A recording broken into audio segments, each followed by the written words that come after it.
O meu nome é Leonardo e hoje nós vamos começar uma aula sobre o Present Continuous, ou também muito conhecido como Present Progressive, ok? Nessa primeira parte vamos falar sobre quando usar o Present Continuous, Present Progressive. E na segunda parte vamos ver como usar. Então, sobre quando usar, né? O primeiro caso, e muito comum, é quando estamos nos referindo a uma ação que está acontecendo agora, now.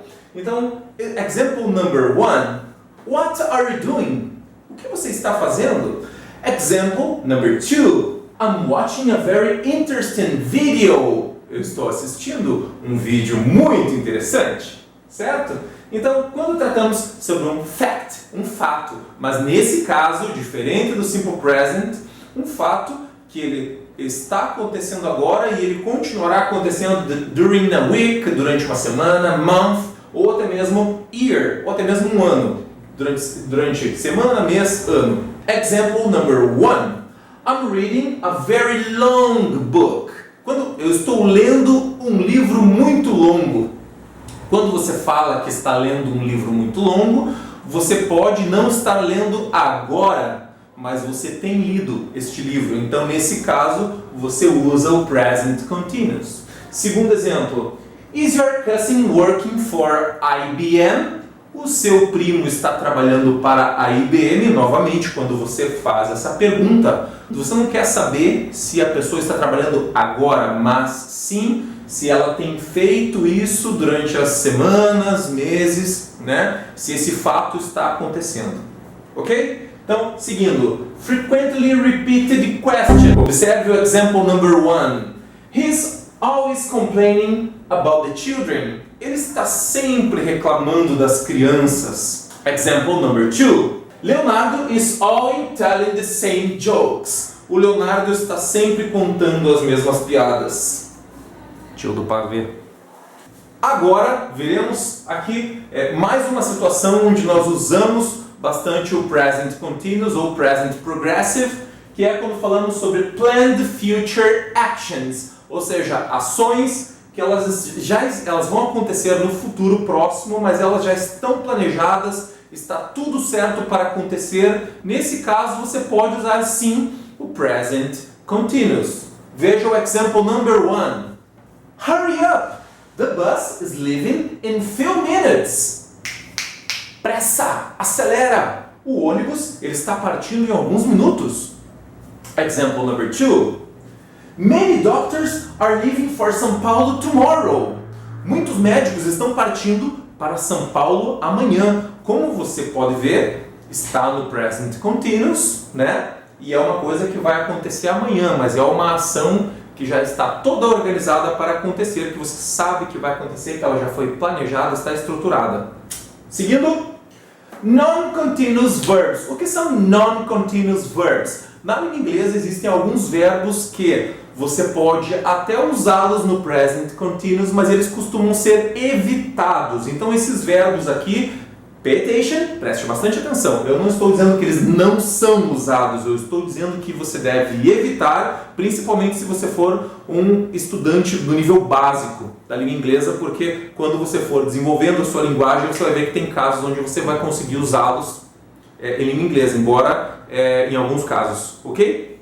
Quando nós temos na língua inglesa um verbo que fala sobre sentimentos, no caso, feelings, hate, like, love, prefer, want, wish. No caso desses verbos aqui, né, eles são non-continuous verbs. Então, olha o exemplo de uma frase que você pode usar e uma que você deve evitar, não é tão legal assim. This fish smells bad. Esse peixe, ele está cheirando mal, né? Smell. E aqui, this fish is smelling bad. Então essa frase, this fish is smelling bad, não use, tá? Próximo caso, verbos que falam sobre senses, que são os sentidos. Então nós temos aqui appear, feel, hear, see, sim, smell, sound, taste. Para esses verbos você também vai tentar evitar usar o present continuous. Exemplo, I hear a strange noise. I hear a strange noise. Eu ouço um barulho estranho. Essa frase ela é melhor do que a outra. I'm hearing a strange noise. No, no. Continuando então a parte dos non-continuous verbs, nós temos aqui os mental state verbs, que são verbos que eles se referem a atividades mentais, ou seja, know, believe, think, understand, recognize, remember, forget e mean. Ok? Então temos um exemplo de uso de um desses verbos aqui na frase. I don't recognize him. Yeah. I'm not recognizing him. No. Então, continuando aqui. Depois temos os possession verbs, verbos relacionados à posse. Ok?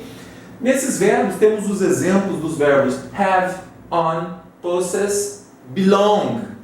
E nesses casos temos uma frase aqui, ok? Onde diz he has a car. Legal? He has a car. He is having a car. No, não. Seguindo, então nós temos agora a segunda parte, finalmente. Como usar, né? O present continuous ou o present progressive. Como nós vamos usar ele na língua inglesa? Então vamos ver um exemplo aqui em frase afirmativa. Como está acontecendo essa frase? He is working now. Esta é uma frase afirmativa no present continuous. Então vamos observar quais são as características dela. Ela começa com um sujeito, he, ele. Depois nós temos aqui um verbo to be, que é o is, né, usado na terceira pessoa, is. Depois, working. O que aconteceu com o verbo to work? O verbo trabalhar no infinitivo, agora ele recebeu um ing, que fez com que o verbo trabalhar tornasse trabalhando, ou seja, o verbo agora está no gerúndio. E aqui nós temos um adverb of time, que pode acontecer advérbios de tempo. Então, você já ouviu falar em gerúndio? Deixa eu explicar para você. Na língua portuguesa nós temos basicamente 4 formas que podem aparecer de gerúndio. Os verbos terminados com ando, geralmente são verbos terminados com AR, então caminhar, caminhando, amar, amando. O verbo terminado com ER, quando vai para o gerúndio, ele recebe o endo. Por exemplo, fazer vira fazendo, correr, correndo. Verbos terminados com IR, indo. Assistir, assistindo. Sair, saindo. Verbos terminados com OR, são poucos, mas existem. Pôr, pondo. Compor, compondo. Na língua inglesa não tem nada disso, não tem essas 4 formas, tem apenas uma. Você acrescenta ing, ao verbo e o verbo vai para o gerúndio. Então, se work trabalhe, working, trabalhando. Forma negativa. Na forma negativa você apenas vai acrescentar o not entre o verbo to be e o verbo principal da frase, que vai estar com o ing, ing. Então, se você diz he is working now, na forma negativa, he is not working now. Ele não está trabalhando agora. E por último aqui a frase interrogativa. Como nós fazemos? No caso da frase interrogativa, observe que existe uma mudança aqui logo no início da frase. O sujeito he, ele está depois do verbo to be, is. Então está acontecendo primeiro o verbo to be, depois o sujeito, na sequência o verbo principal com o ing e depois, por último, o question mark, ponto de interrogação. Não esqueça, você está fazendo uma pergunta, tem que ter ponto de interrogação. Então, is he working now? Ele está trabalhando agora? Vamos lá? E aí, galera, então estamos nos encaminhando para a última parte do vídeo, onde nós vamos ver como os verbos na língua inglesa se comportam no gerúndio, que é esse tempo verbal que nós temos na língua portuguesa e na língua inglesa. No português com ando, endo, indo, ondo, no inglês com ing. Então, come on, vamos lá. O verbo, observe, to start vira starting, to work, working, to sleep, sleeping, Na verdade, no caso desses três verbos, apenas foi colocado o ing. E é importante dizer que a grande parte dos verbos da língua inglesa você vai apenas fazer isto mesmo, né? Mas existem exceções que eu gostaria que você observasse agora. Como, por exemplo, to drive, o verbo drive termina com a vogal E, e quando você acrescenta o ing, driving, você acaba retirando a vogal E, que na verdade ela já nem é pronunciada no verbo drive, você não fala drive, né? Termina o som no V mesmo, drive, né? E no caso de colocar o ing, você retira a vogal E. Aqui também, write, escrever, você retira o E para acrescentar o ing, ficando writing. I'm writing a letter for you. Estou escrevendo uma carta para você. Show? Aqui, to agree, concordar. Agreeing. O que aconteceu aqui? Bom, quando temos uma vogal E, você retira o E e coloca ing. Quando nós temos duas vogais, S, double E, quando nós temos o verbo terminando por double E, o que vai acontecer? Você mantém o E e acrescenta apenas o ing. Vai ficar agreeing. Aqui também o verbo see, lembrando que ele é um non-continuous verb, né? Um verbo que se refere a sentimento, a gente deve evitar, mas como eu falei, ele pode ser usado. Então o verbo to see, que é o verbo ver, né? No present continuous, no gerúndio, ele vai ficar seen.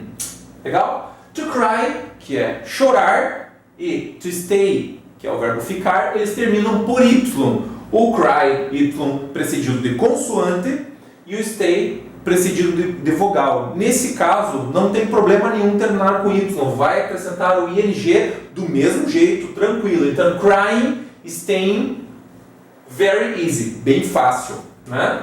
Depois aqui, ó, observa, acho que esse caso é um dos casos mais complicadinhos, que é quando tem o verbo terminado pela vogal I e depois E, como no caso de die, onde nós temos aqui dying. O que aconteceu aqui? Então você retirou o I e o E e colocou o Y no lugar. Depois acrescenta o ing. Aqui também o verbo to lie, que é mentir, né? Para dizer you are lying, você está mentindo. Como que eu faço isso? O lying, eu pego o verbo lie, mentir, tiro o IE e coloco o Y no lugar antes de acrescentar o ing. Aqui, ó, agora nós temos os verbos que eles são terminados por consoante, vogal, consoante. Que eu coloquei a sigla ali CVC, que não é propaganda de empresa de viagem, não. É consoante, vogal, consoante. Tá bom? Então, aqui no caso o verbo run. Run, correr. Ele termina pela consoante N, a vogal U e a consoante R. É um verbo pequenininho, né? No gerúndio, ele vai virar running, escrito daquele jeito lá, R-U-double-N, né? Dois N's, I-N-G. Por que isso acontece? Vai acontecer com os verbos que terminam por consoante, vogal, consoante. E o que você faz? Você pega a última consoante do verbo, que no caso aqui do verbo run é N, e você dobra, ficando running, tá? Seguindo, to get, getting, tá? Você pegou a consoante T e dobrou ela, transformando get em getting. Observe, double T aqui. Você vai pensar, é fácil, terminou com consoante, vogal, consoante, é só dobrar a última consoante antes de colocar o ing. Mas tem o caso do verbo travel. Se você pesquisar na língua inglesa, você vai achar travel com o L dobrado quando recebe o gerúndio e sem o L dobrado. Por que isso acontece? Porque existe uma variação, assim como existe na língua portuguesa entre o português brasileiro e o português de Portugal, existe uma variação entre o inglês americano e o inglês britânico. Então, the Americans used to write traveling with only one L. Então os americanos costumam escrever traveling, viajando, colocando apenas um L. Ou seja, eles não obedecem a essa regra de consoante, vogal, consoante, você dobra a última consoante. Os ingleses, né, eles tradicionalmente obedecem a essa regra, inclusive para o verbo travel. Então, para escrever traveling, no British English, no inglês britânico, você vai usar double L, dois L's. Então agora nós estamos na nossa sessão final do vídeo, que é Let's Practice. Vamos praticar um pouquinho então para ver se você entendeu alguma coisa desse vídeo. Então, vamos lá. Temos uma frase ali I learn English. Eu aprendo inglês. Eu preciso colocar isso no presente contínuo. Bom, presente contínuo eu uso o verbo to be, então eu estou aprendendo inglês. E aqui tem um plus now, mas é para usar o now nessa frase. Então vamos ver como fica. Opa! Troca a caneta. I am é o verbo to be que a gente usa para I, learning English now. I'm learning English now. O que eu fiz?